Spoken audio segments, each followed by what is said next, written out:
Hey everybody, this is Paul and Ian from McSoss, and we're here to talk a little Preacher Season 2.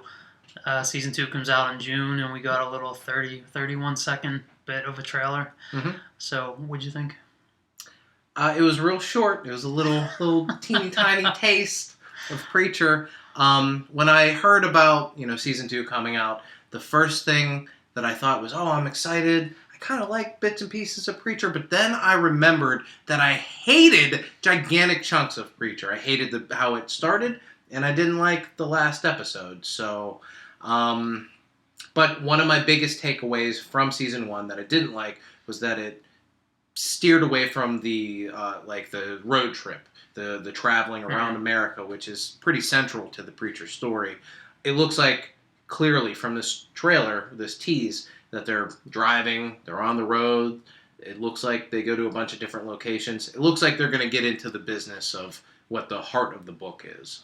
Yeah, it feels like Season 1 was kind of the prequel to the books. Yeah. There was a lot of crossover with the books, but pretty much right off the bat in the first trade, they're on the road. And like this one, it's like we're finally getting on the road.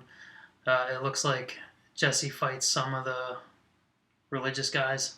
Yeah, the guys all in the Grail, I believe. Yeah, they were all dressed in white. These guys had like masks on or something. That has to be them. I think so, because Hair Star is in the season, because he was the little teeny tiny bit you saw last season, just like the back of someone's bald head. It's Hair Star, so he's definitely going to be the main villain in this season. So I'm excited. I'm excited for that. One of my favorite villains, although he's not a good villain. He's not a successful villain. He doesn't actually, get anybody. But he's very Skeletor and Cobra Commander, so maybe that's why we like him so much, because he's terrible at his job. He's so evil, but you don't get to see any of his evil on display. His villainy is constantly thwarted. So I'm excited for that. I'm excited for some more Cassidy. I think that was one of the most successful things about Season 1. They brought to life my favorite comic book character. I'm amazed that they were able to do it. I mean, he jumped out of the page for me. Joseph Gilgun. Gilgun, yeah. Yeah, I also love Cassidy. He was great. I was really, I was so bummed out that we saw so much of his eyes. Like, I wanted more of the comic version where you don't see his eyes until, like, the last book, because they're fucked up the whole time. Yeah, it was such a reveal. The last thing that, you finally see it whenever him and Jesse have the showdown in the last book of a series that ran for, 6-7 years. So. Yeah, I'm excited about Her Star too, but I haven't seen any casting. Yeah, I haven't seen any casting either. So, I'm kind of afraid, because much like Cassidy, that's such a big character for me. Yeah. And same with Negan. When they announced for Walking Dead they were bringing Negan, I was like, who the fuck are they gonna get to fill this character? Because he's such a unique. They're both unique, interesting characters that are sort of larger than the books that they're in. Yeah. So yeah, I'm really curious to see how they're gonna play Her Star and who they're gonna get to play him. It looks like from in the teaser that they might also go to that weird sex party. There was somebody dressed up as a Dalmatian, so that can only be weird sex party. It looks like they're going to hit a couple different spots of the, maybe the second and third trade. So yeah, I really hope they're able to push a lot of the fucked up stuff that's from the book. Yeah. I don't know if they really did it in the first season. I can't really remember. Maybe the story didn't get to it, because by the time you get to all the weird fucked up stuff, like even all the Her Star getting the prostitutes and like being dominated and all that stuff, you don't get to it yet. You don't get the weird stuff about Odin Quincannon when he's fucking the meat person. Yeah. They really skipped over it. What does he say to the meat? Like cradles the shaft or something like that. It's something super, super sketchy. If any of you haven't read Classic the Preacher Garth stuff, is what that is. Oh yeah. Somebody boning a meat puppet. Pretty intense stuff. If any of you don't know what we're talking about, go out, hunt down the Preacher series, and just check that out. That's worth a while to watch. Or just type in Odin Quincannon comic book, and you'll find it. I was bummed that they killed him at the end, too, because he was such a good Quincannon. Yeah. Like, I never would have guessed that Jackie Earle Haley would have been great for that character, but he was so perfect. He worked out great. And we got, there was a nod to the meat person. And what the meat person is, if you haven't read the book, is he builds a life-size woman out of raw meat, like ties the different pieces together, and he fucks it. Sexy. And there's a nod to that where, like, he's cradling his granddaughter that died. Yeah. And he's having, like, all these mental problems, and he looks at it, and it's meat. Yeah. So I feel like there was a nod to that, but maybe AMC was like, we're going to give you guys some leeway with this, but no fucking a meat woman. And they did different weird stuff. Like, one of the supporting characters in the that went to the wife, was she a waitress or something? Of, like, Jesse's main antagonist, the colonel-looking dude that he broke his arm in the first episode. The wife she likes getting beat up or something like that, so they kind of played some sort of weird sexual stuff. Like, that was part of their thing, was that he beat her. Yeah. She dressed up and he beat her, so I don't know.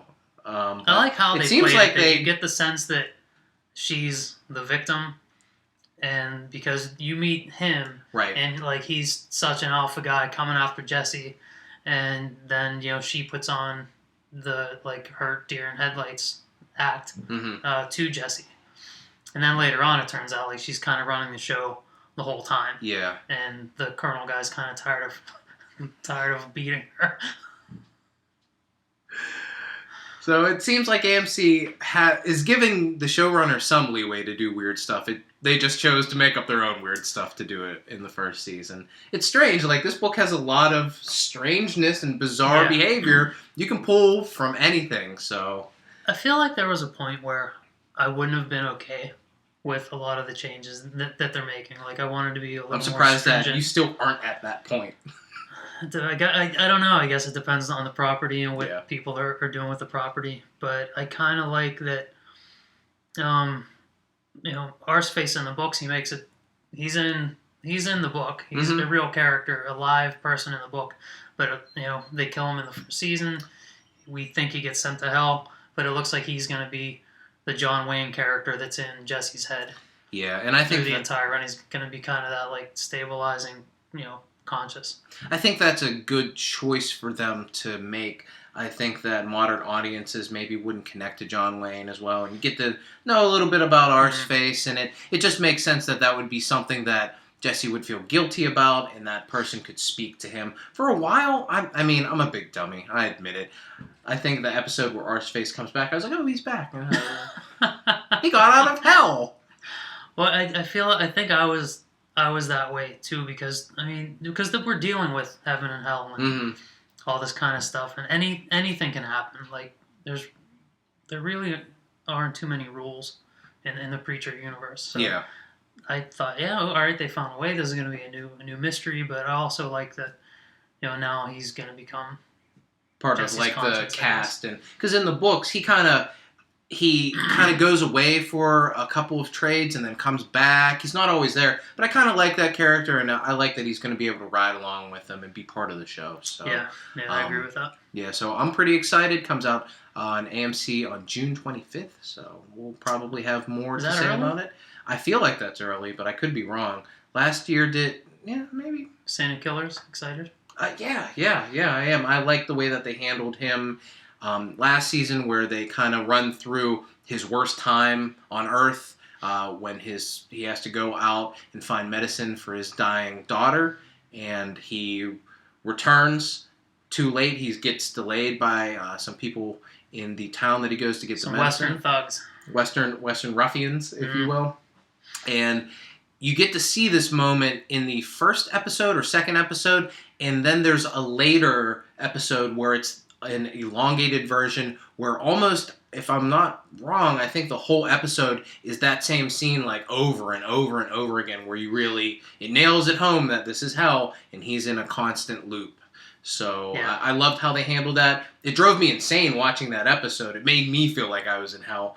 But I'm excited to see him. He's the big bad of the series, and he's going to be chasing them down. So that's pretty exciting. Yeah, I love that too because they really give you a reason for him to want out of hell, and it also completely strips away that character's humanity. Yeah. So that by the time he's coming after Jesse, he just doesn't give a shit. Yeah, he'll do anything just to get out of the loop of the worst time of his life. So yeah, I'm pretty jazzed up for it. I think that AMC puts out some good stuff, and they handled the Preacher How much decently. How much farther after the weird sex party does Anvil happen? It happens probably, if I'm not wrong, for like No, Anvil's where they're Angelville. Angelville with the grandmother and all that. Yeah. That happens in the second trade, actually. So the first trade is where they meet up with the Saint of Killers and they start to get on the road. Yeah. The second one is where they go to Angelville and meet the grandmother. And the third one's the sex party? And the third one is the sex party where they go to San Francisco. Huh. Yeah. Because I'm pretty excited about the Angelville stuff because that's to me, like, that's the scariest part of the series. Yeah. It's the darkest, most fucked up part of it. I mean, there's lots of fucked up parts, but it's scary in that way. Texas Chainsaw Massacre is scary, where like there's no help. Yeah. There's no way out. You're just like trapped in this place where everyone has lost their mind. Yeah. And from the looks of the trailer, it looks like they're going to skip that, and I think that makes sense to me because you kind of build up a little bit more of a sense of who the characters are before you completely tear them down in that whole Angelville thing. So yeah, good point. Yeah. So I'm pretty excited for it. You? Yeah, me too. I'm pretty excited about the summer movie slate. Yeah. Because Preacher's going to be back. You're the Worst and Fargo are going to be back. Yeah, I'm excited for that too. Saw that Mary Elizabeth Winstead and Ewan McGregor are both going to be on this season. Okay. I have no idea what Fargo's going to be about this season, but the first two seasons were so good. Like, I'm super excited about it. That's part of the fun, though. So. Mm-hmm. Yeah, so Preacher this summer, we're excited about it. You should be excited about it too. So, yeah, I guess that's it. Thanks for tuning in. You can find other McSoss things at McSoss.com. And, I guess we'll see you next week.